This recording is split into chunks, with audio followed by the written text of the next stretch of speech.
Morning.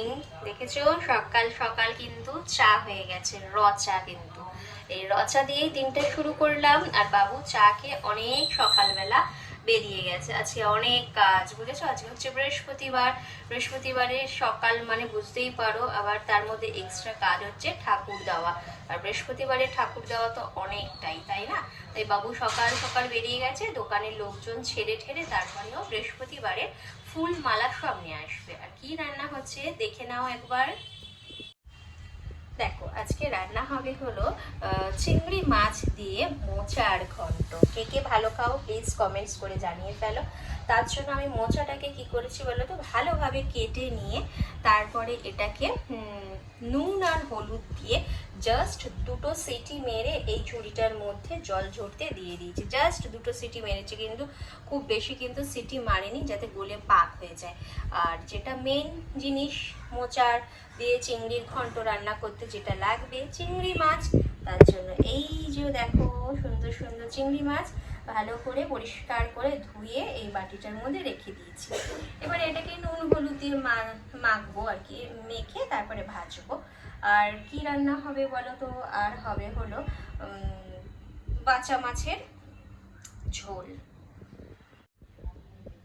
এই যে দেখতে পাচ্ছ এখানে রয়েছে হলো বাচা মাছ।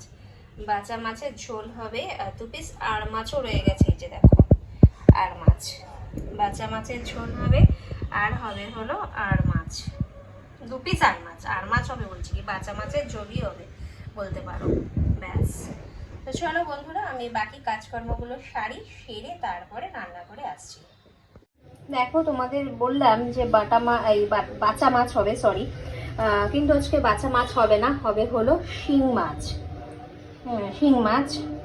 এটা জ্যান্ত মাছ যেহেতু ভেবেছিলাম এটাকে রেখে দেবো, কাল করব, কিন্তু ভাবলাম না, এটা জ্যান্ত মাছ, এটাই করে ফেলি আজকে পাতলা করে ঝোল। আলু আর পেঁপে দিয়ে, কাঁচা পেঁপে দিয়ে পাতলা ঝোল করব, শিং মাছের ঝোল। ব্যাস। আর হবে হলো চিংড়ি দিয়ে মোচার ঘন্ট। এই হলো আজকের আমাদের রান্না বান্নার মেনু। দেখো কড়াই বসিয়ে দিয়েছি, আর সেই আমার ব্রিটিশ কড়াইটা বসিয়ে দিয়েছি।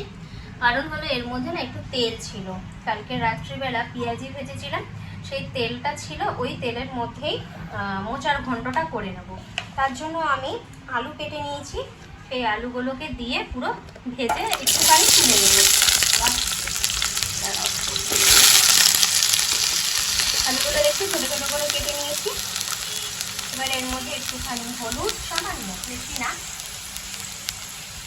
সামান্য একটু হলুদ আর সামান্য একটু নুন দিয়ে বেশ আলুগুলো একটু ভাজা ভাজা করে তুলে নেব। দেখছো আলুগুলো কিন্তু খুব সুন্দর করে ভাজা হয়ে গেছে। এবার আমি আলুগুলোকে তুলে নেব, ঠিক আছে? তুলে নিয়ে তারপর চিংড়ি মাছগুলো একটু ভাজা করে নেব। খুব বেশি ভাজা করব না, কারণ চিংড়ি মাছ বেশি ভাজলে শক্ত হয়ে যায়, তখন খেতে ভালো লাগে না। এই যে দেখো চিংড়ি মাছের মধ্যে একটুখানি সামান্য নুন আর হলুদ দিয়ে নিয়েছি, মাখাইনি, এমনি জল ছিল। এটাই গ্যাস একটু ভাজা ভাজা করে নেবো, ভাজা মানে একটুখানি। আগে তো চিংড়ি মাছ যখন ভাজা হতো মানে তেলের মধ্যে দিলেই লাল হয়ে, এখন তো সে লালও হয় না, কিছুই হয় না। মানে চিংড়ি মাছ ভাজলে পাশের ঘর থেকেও গন্ধ পাওয়া যায় না। আর আগে পাশের বাড়ি যদি চিংড়ি মাছ ভাজতো, সেই গন্ধ মানে চলে আসতো অন্য বাড়িতে, তাই তো? এখন সব কিছুই মানে ভেজাল জিনিসপত্র। আগে চিংড়ি মাছ ভাজার গন্ধেই যেন অর্ধেক খাওয়া হয়ে যেত, এত সুন্দর লাগতো বলো তো। দেখো কোনো কালারই চেঞ্জের কোনো বালাই নেই, যেমন সাদা সেরকম সাদাই হয়ে যাচ্ছে। কিছুটাকে একটু নাড়াচাড়া করে তারপরে নামিয়ে নেব। দেখো চিংড়ি মাছগুলো কিন্তু আমি তুলে নিয়েছি, বুঝছো? এবারে এই তেলটার মধ্যে কী করবো বলো তো, ফোড়ন দেবো। ফোড়নে দিয়েছিলাম একটুখানি, দিলাম দুটো শুকনো লঙ্কা, দুটো তেজপাতা আর একটু পাঁচফোড়ন দিয়ে একটু নাড়াচাড়া করবো। পাঁচফোড়ন থেকে একটা সুন্দর গন্ধ বেরোনো পর্যন্ত অপেক্ষা করবো, ঠিক আছে? তারপরে এর মধ্যে পেঁয়াজগুলো দিয়ে দেবো, কেটে রাখা পেঁয়াজ দিয়ে রাখবো। এখানে আলু, চিংড়ি মাছটা জাস্ট বলতে পারো কাঁচা গন্ধটা দূর করার জন্য একটু তেলে নাড়াচাড়া করে নেওয়া। আর এই যে পেঁয়াজ কেটে রেখে দিয়েছি, এই পেঁয়াজটা তেলের মধ্যে দিয়ে তারপরে যে একটা বাটা মশলা লাগবে সেটা আমি রেডি করে দেবো। তো ফোড়ন থেকে ভালোই গন্ধ বেরোনো শুরু করে দিয়েছে আমার। এবারে আমি এর মধ্যে দিয়ে দেবো হলো ওই কেটে রাখা পেঁয়াজগুলো। শুনতে পাচ্ছ দেবো রাখছে। এবারে পেঁয়াজগুলো দিলাম, পেঁয়াজগুলো একটু নরম হওয়া পর্যন্ত অপেক্ষা করব, ততক্ষণে আপনি ওই বাটা মশলাটা রেডি করে নেবেন। চিংড়ি মাছ দিয়ে কোনো কিছু রান্না করলে তার স্বাদটাই অন্য হয়। যারা আর কি খেতে পছন্দ করে, যারা চিংড়ি মাছ খেতে ভালোবাসো না তাদের কথা তো আমি আর বলছি না। আর যাই হোক,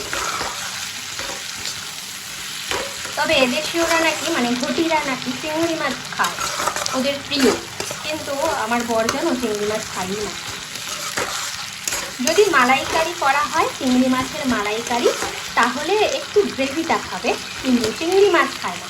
আমার বোনও চিংড়ি মাছ খায় না, আমার বোনের বর চিংড়ি মাছ খায় না, বুঝেছো? এছাড়া বাকি সবাই মানে আমি, মা, বাবা, ছেলে, চন্দনদা, এরা সবাই চিংড়ি মাছ প্রিয় আর কি বলতে পারি। চিংড়ি বলছি, সরি, পেঁয়াজটা একটু ভাজা ভাজা হোক, ততক্ষণ আমি ওই বাটা মশলাটা ওদিকে রেডি করে নিই।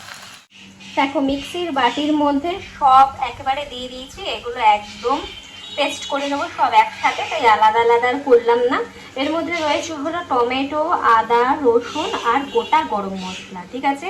আর কিন্তু কিচ্ছু নেই এর মধ্যে। এটা খুব ভালো করে সবগুলোকে একসাথে আমি পেস্ট করে নিই, তারপরে আবার ফিরে আসি। দেখো পেস্ট হয়ে গেছে, দেখছিলে কতগুলো জিনিস ছিল, আর পেস্ট করার পর কয়টুকু হয়ে গেল। এবারে এটা আমি ওই যে পেঁয়াজ ভাজা হচ্ছে তার মধ্যে দিয়ে ভালোভাবে কষিয়ে নেব, তারপরে যা যা গুঁড়ো মশলা দেওয়ার সেগুলো অ্যাড করে দেবো। তো চলো বন্ধুরা, এটা আমি অ্যাড করে দিই। এই দেখো পেঁয়াজও ভাজা ভাজা হয়ে এসেছে, দেখতে পাচ্ছ। এবারে আমি এর মধ্যে এটা অ্যাড করে দিচ্ছি। আমি এইভাবেই মোচার ঘন্টটা রান্না করি। তো ভিডিওটা কেমন লাগছে তোমরা ভিডিওটা দেখতে দেখতে একটু কমেন্টস করো, আর ভালো লাগলে একটু লাইক করো। আর আমি নতুন বন্ধুদের কাছে অনুরোধ করছি আমার চ্যানেলটা সাবস্ক্রাইব করে নেওয়ার জন্য, ঠিক আছে? দেখো দেখছো, একটু আদা রসুনের কাঁচা গন্ধটা দূর হয়ে যাক, তারপরে আমি সব গুঁড়ো মশলা এখানে আস্তে আস্তে করে অ্যাড করে দেবো। খুব টেস্টি হয় এইভাবে করে, এরকম ঠিক মোচার ঘন্ট করলে। তোমরা বাড়িতে বানিয়ে তারপরে আমাকে কমেন্টস করো কেমন লাগলো। এর মধ্যে এবার আমি যা যা গুঁড়ো মশলা দেওয়ার সেগুলো সব অ্যাড করে দিচ্ছি, ঠিক আছে? দিয়ে দিচ্ছি হলো পরিমাণ মতো নুন দিয়ে দিলাম, আর দিয়ে দিলাম সামান্য একটুখানি চিনি। আর আজকে আমি কিন্তু কাঁচা লঙ্কা বাটা দিয়ে রান্না করছি না, গুঁড়ো লঙ্কা দিয়েই রান্না করছি। দিলাম ঝাল লঙ্কার গুঁড়ো। তোমরা চাইলে কিন্তু এই মশলার সাথে কিন্তু পরিমাণ মতো কাঁচা লঙ্কা দিয়ে পেস্ট করে নেবে। আর এখানে দিচ্ছি হলো কাশ্মীরি লঙ্কার গুঁড়ো, আর মিক্সি ধোয়া জল সামান্য একটু দিয়ে তারপরে এটা ভালো করে মিশিয়ে নেব। নাহলে গুঁড়ো মশলা দেওয়া হয়েছে তো লেগে যাবে তোমার। দেখো তোমাদের সাথে বকবক করতে করতে সব মশলা অ্যাড করেছি, কিন্তু হলুদ গুঁড়োটা অ্যাড করা হয়নি, তাই জন্য হলুদ গুঁড়ো অ্যাড করে দিলাম, দিয়ে ভালোভাবে মিক্স করে নেব, ঠিক আছে? তারপর মশলাটা ভালোভাবে কষিয়েছে, খুব ভালোভাবে কষানো হয়নি কারণ আমি সেটা করিনি। এবারে আমি এর মধ্যে সিদ্ধ করা যে মোচাটা রেখেছিলাম সেটা দিয়ে দিলাম, ঠিক আছে? এবার দিয়ে ভালো করে আমি এটা মিশিয়ে নেব। মিশিয়ে নিয়ে এটা খুব ভালো করে গ্যাসটা কমিয়ে অনেকক্ষণ ধরে মেশাতে হবে। দেখো মোচাটা মশলার সাথে ভালোভাবে মিশে গেছে। এবারে আমি এই আলুগুলো যে ভেজে রেখেছিলাম সেগুলো দিয়ে ভালো করে মিশিয়ে নিচ্ছি। চিংড়ি মাছটা কিন্তু এখন দিইনি, একটু পরে চিংড়ি মাছটা অ্যাড করবো।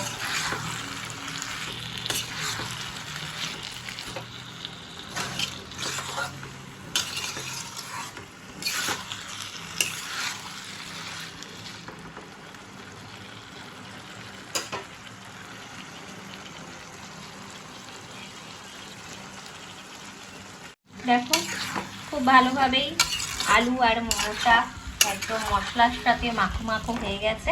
আলুও সেদ্ধ হয়ে গেছে, ভাজার সময় তো হাফ সেদ্ধ হয়েছে, আর এখন এই কষানোর সময় সেদ্ধ হয়েছে। তোমাদের একটা দেখিয়ে দিচ্ছি, দেখো দেখো, দেখছো সুন্দরভাবে সেদ্ধ হয়ে গেছে। এবারে আমি এর মধ্যে ভেজে রাখা চিংড়িগুলো সব অ্যাড করে দিলাম।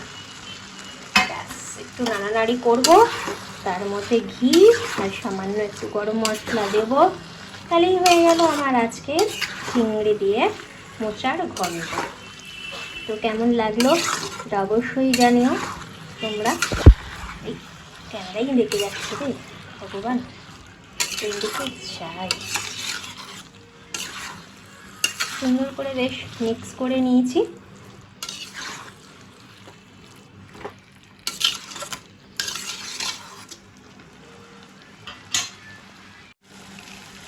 দেখো এর মধ্যে গুঁড়ো গুঁড়ো গরম মশলা দিয়ে দিচ্ছি, দেখলে, ব্যাস।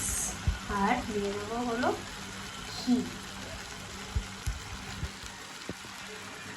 ঘি অ্যাড করে দিলাম।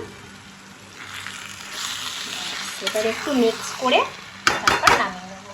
তারপর তোমাদের ফাইনাল লুক নিয়ে ফিরে আসছি তাড়াতাড়ি। এই দেখো আমার আজকে মোচা দিয়ে চিংড়ির ঘন্ট একদম রেডি হয়ে গেছে।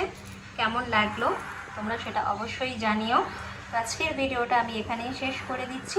আবার তোমাদের সামনে হাজির হয়ে যাব আগামীকাল একটা সুন্দর ভিডিওর সাথে। ততক্ষণের জন্য কিন্তু সবাই খুব ভালো থেকো, সুস্থ থেকো এবং সাবধানে থেকো।